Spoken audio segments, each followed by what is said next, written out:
Yung isang DDS vlogger, kinasuhan ni General Nick Torre kasi nagpakalat ng fake news. Pag morto ka, lalo pag may problema ka ng kinakaharap, daldal ka pa ng daldal sa social media. Malamang sa malamang, lalong madiin itong si Jun Abines po. Pinakalat kasi po nito na si General Torre tinakbo sa ospital. Fake news po. Tapos may mga patutsada pa na dapatan niya magpadala yung Malacanang ng bulaklak. Pag ako niya namatay, number 1 suspect si Torre. Kaya mga ganitong statement po, this is not a joke.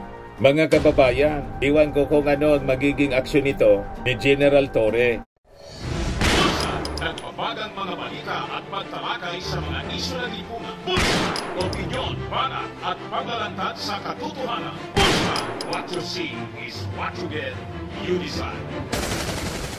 Kakaiba talaga mga kababayan ito mga DDS vloggers. Bakit niya Mr. Maravillas? Yung isang DDS vlogger, kinasuhan ni General Nick Torre, yung chief ng CIDG, kasi nagpakalat ng fake news laban sa kanya, si Jun Abines. Kinasuhan niya ng cyber libel. Tapos may search operation yata na ginawa yung mga kapulisan para kumpiskahin yung ginamit na cellphone tapos personal computer niya sa pagpapakalat ng fake news. Biglang lumabas po sa sa kanyang page, nagrant. Manang-mana kay Manang-mana kay Sara Duterte sa Kakaidigong. Yung pagrarant niya, malamang na-document na naman po ni General Torre. Lalong magdidiin sa kanya. Sabi nga natin dito, yung old saying, morto, more mistakes.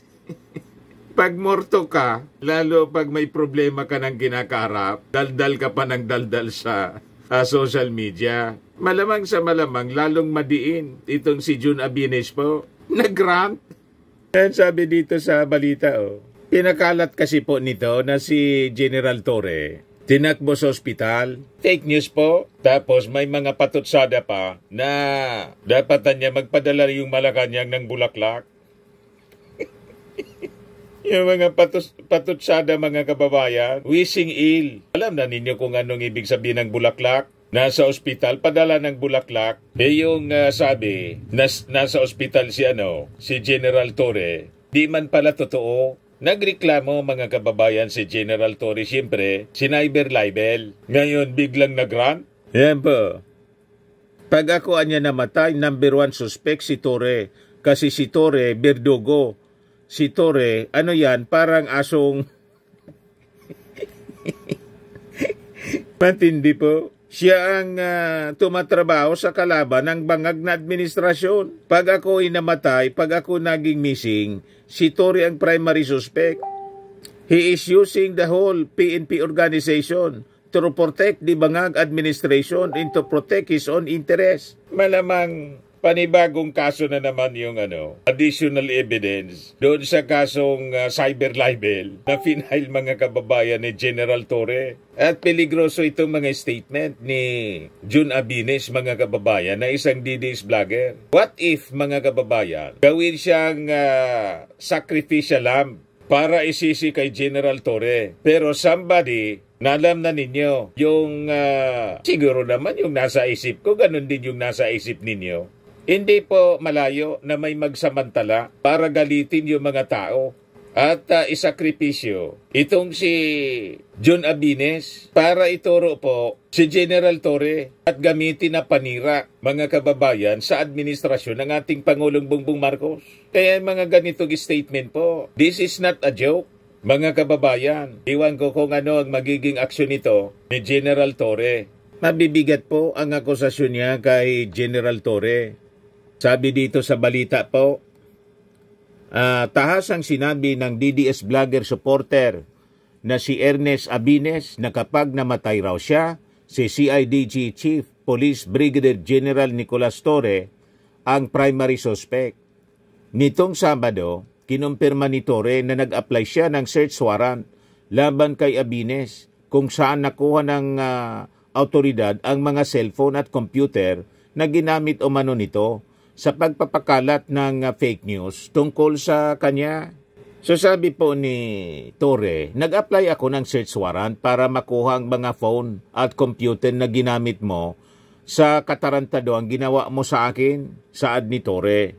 Matapos mahaina ng search warrant, nag-Facebook Live si Abines kanina ng tanghali kung saan sinabi niyang si Torre ang primary suspect kapag siya raw ay namatay. Bukod dito, sinabihan niyang duwag at mukhang pera si Torre. General Torre, duwag ka, mukha kang pera, General Torre. Pwede mo akong mapatay pero hindi mo ako mapapatahimik. Tinawag pang si General Torre, mukha kang pera, binaboy mo ang PNP, ani Abines. Si Abines ang lead convener ng Hakbang ng Maisog sa Cebu kung saan isasagawa nila ang indignation rally nito ring Sabado sa Mandawi City na inaasahang dadaluhan ni dating Pangulong Rodrigo Duterte. Ngayon, una nang pinatutsadahan ni General Torre si Abines matapos magpakalat po ng fake news itong si Abines. O ito yung fake news na pinakalat kaya sa kinasuhan ng cyber libel. Ayan si General Torre. Edited siguro po ito. Ito yung sabi ni John Abines. Isinugod daw sa ospital si General Nicolas Torre. Ano kaya sakit niya? Mukhang malala. Padalan kaya siya ng bulaklak ng Malacanang? O baka KOGC? KOGC pa ang mauna mag-pray para sa kanya at magpadala ng bulaklak. Ang buhay ay parang gulong. Minsan nasa itaas, tayo minsan nasa ibaba. Kaya mas okay magpakumbaba at rumispeto sa kapwa, di ba General Nicolas Torre? Ngayon, di man pala totoo yan. Kinasuhan mga kababayan nitong si John Abines. Ito yung naging post niya. After na i-raid yung kanyang bahay, sabi ni John Abines, my phone and PC was seized by PNP at midnight. Si IDG Chief Torre filed a cyber libel case against me and was able to secure a search warrant to get my cell phone and PC. They did not allow me to close my bank accounts, GCash, and personal accounts. Ngayon, sabi ni General Torre, ngayon anya, iiyak-iyak ka sa social media. Actions have consequences. Sa isang Facebook post, ipinaliwanag ni Torre kung bakit niya pina-search warrant si Abines. Sabi niya, actions have consequences. Pinakalat mo na na-ospital ako, nagdulot ito ng pag-alala at pagkabalisa sa pamilya at mga kaibigan ko. Ano ang naging aksyon mo? Sumandig ako sa batas. Ano ang naging aksyon ko? Sumandig ako sa batas. Naniniwala ako na mali man ang ginawa mo ay may karapatan kang humarap sa korte at mabigyan ng due process, saad ni Torre nitong Sabado, Pebrero 22. A lot more than what your idol gave to people more innocent than you, saad pa niya. Nag-apply ako ng search warrant para makuha ang mga phone at computer na ginamit mo sa katarantado ang ginawa mo sa akin. Sabi ni Torre, ngayon iiyak-iyak ka sa social media. Actions have consequences, sir. At yung pagtarantado mo, ang consequence ngayon sa'yo ay pagkuha mo ng abogado. Reminder, bagong Pilipinas na po, wala na pong patayan, pero kung salbahe ka, makukulong ka pa rin. Yan yung patutsada ni General Torre. Walang patayan. Nilinaw niya, walang patayan. Kaya nga kaso, hindi AGK. Yan ang patutsada mga kababayan ni General Torre. Pagkatapos ngayon, sabi nga dito sa amin, balubagi. Gumawa-gawa na ng kwento, inaakusa na si General Torre na pag sinasabihan niya na pag namatay daw siya at maging missing ang prime suspect si General Torre.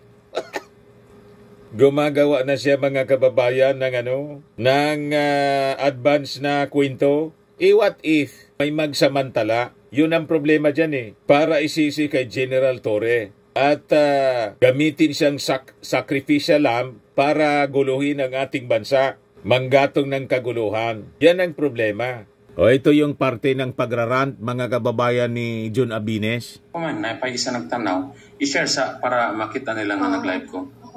Kay daghang mo kay follower sa... Ayan po siya. If they have the evidence. So ang ginawa nila, they did a search warrant. They issued a search warrant in the middle of the night before the rally, knowing I was one of the core group, para lang hindi mapagbigyan ng mga Cebuano na makapag rally. Kasi hindi niya kaya, hindi siya nagnakaw. Pero tingnan mo yung gobyerno natin, 4.3 trillion ubos na in 2 months. Mangiyak-iyak na po. Kung ano-ano na yung mga pinagsasabi, kaya, umiyak na talaga. Cebuano, mga bay, magpakita ta nga nagkahiusa ta. Okay ra ko. Ila kong harason kadadlaw. Actually, wa ko mahadlok nga ila kong harason kadadlaw. In fact, pwede gyud ko patyon ni General Torre. General Torre, duwag ka. Mukha kang pera, General Torre. Pwede mo akong mapatay, pero hindi mo ako mapapatahimik. Demonyo ka, General Torre. Mukha kang pera. Ang mang PNP, ginawa mong binaboy mo ang PNP. Demonyo ka, General Torre. Mukha kang pera. Ang mang PNP, ginawa mong binaboy mo ang PNP.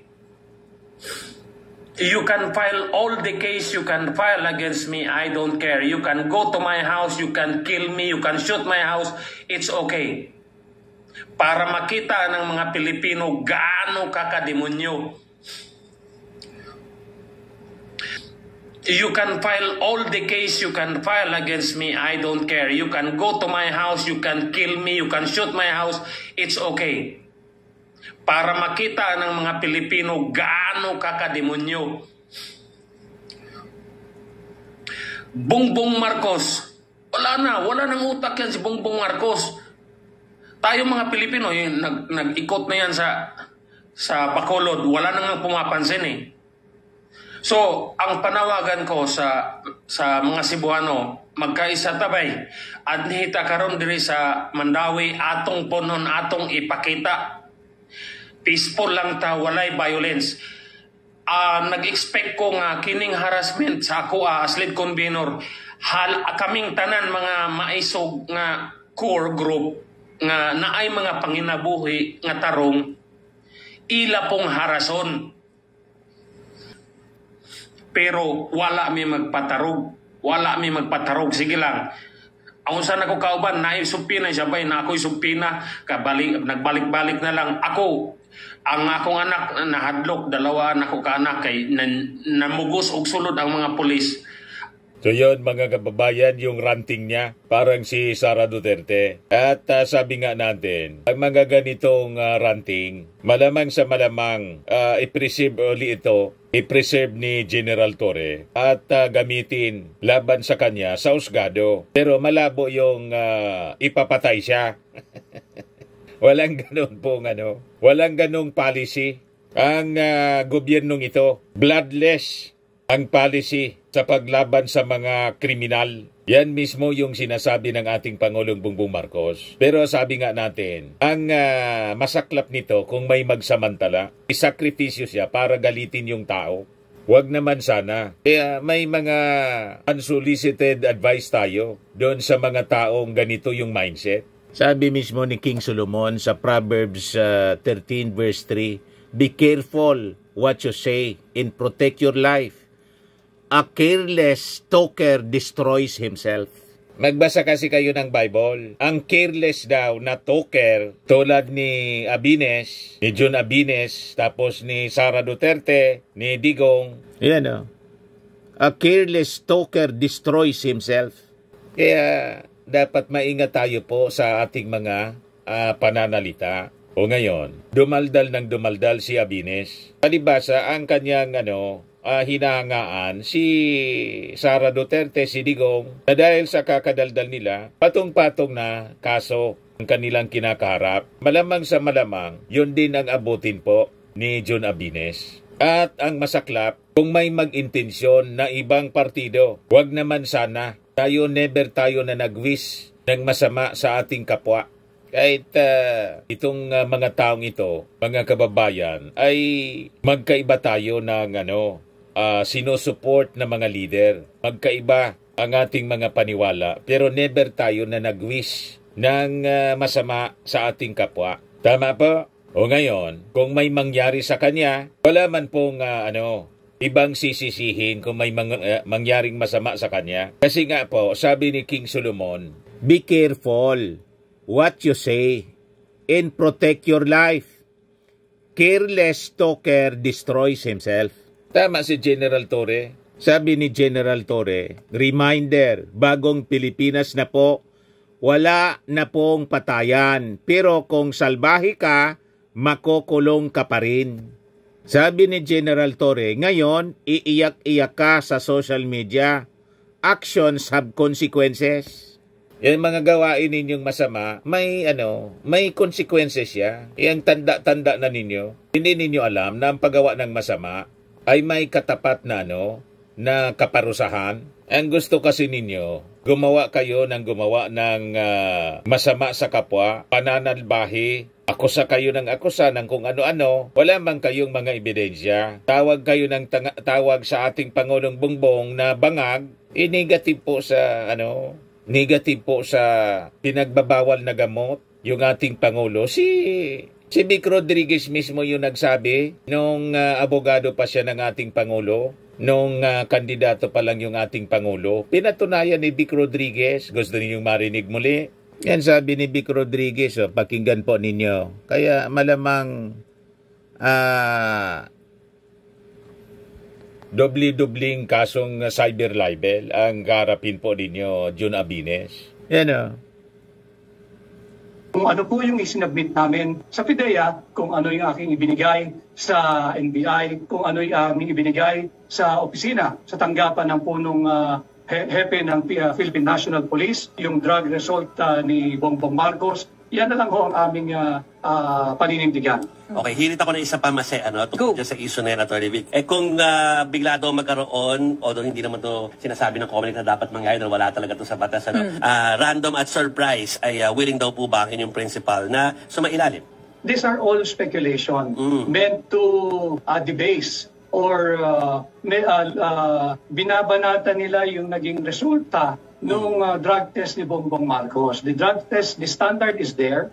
Yun ang sinunod namin. In fact, si Bongbong Marcos ang kauna-unahang nag-drug testing. Hindi naman namin alam na aabot sa puntong ganito magiging issue pala dahil nga nagpa-renew siya nung kanyang permit to carry firearm outside of residence. Okay. So as early as November 10, meron nang isinagawang test ang PNP Crime Laboratory. Sinigundahan na lang namin ito nung si Bongbong Marcos ay nagpa-test ulit noong isang araw dahil nga para maging inclusive na, hindi lamang ipakita na negative siya sa shabu, hindi lamang negative sa marijuana, kundi pati dito sa mainit na pinag-uusapan na cocaine. So lahat yung tatlong illegal substance na yan, prohibited substance na yan, ay nag-negative ang resulta ni Bongbong Marcos. Para sa amin, nagawa na namin.